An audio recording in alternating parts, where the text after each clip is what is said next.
নিয়ে Neymar junior বলেন, দুর্ভাগ্যবশতভাবে গত কয়েক সপ্তাহ ধরে কিছুটা ব্যথা অনুভব করছিলাম। সত্যি সেমিফাইনালে আমি সাহায্য করতে চেয়েছিলাম, সকালে পরীক্ষাও করেছিলাম, কিন্তু আবারও ব্যথা অনুভব করায় খেলার সিদ্ধান্ত নেওয়া সম্ভব হয়নি।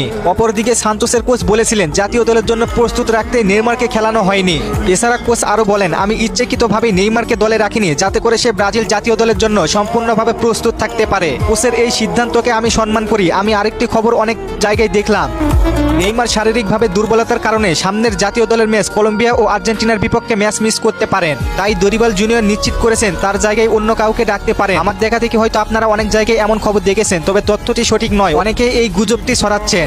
তবে এটা জেনে রাখুন, নেইমার যদি নতুন করে আবারও কোনো ইনজুরিতে না পড়ে তাহলে নেইমার 2 ম্যাচে 100% একাদশে থাকবে। এবার কথা বলি কবে থেকে ব্রাজিল ক্যাম্পে যোগ দিবেন।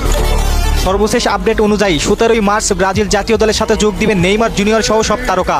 আর 19 তারিখ থেকে 20 তারিখের মধ্যেই ব্রাজিলের ট্রেনিং শুরু করে দিবেন কোচ দরিবাল। ভাবতেই ভালো লাগতেছে, প্রায় 1.5 বছর পরে আবারও নেইমার জুনিয়র মাঠে নামবে, আবারও ব্রাজিলের হয়ে। লা লিগা, প্রিমিয়ার লিগ আছে, এইগুলো শেষ করে প্লেয়াররা দলের সঙ্গে যুক্ত হবেন খুব দ্রুতই। আর আমি তো আছি, যখনই নতুন কোনো আপডেট পাবো শেয়ার করবো আপনাদের সাথে।